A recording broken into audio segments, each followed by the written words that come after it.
you really can't tell, but over on the right there's a bunch of bubbles coming off of that thing.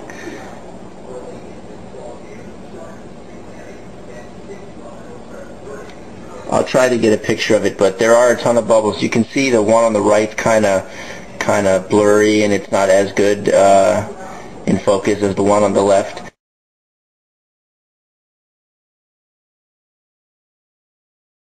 And that's the negative side. So that's where all the hydrogen bubbles are going to come off of.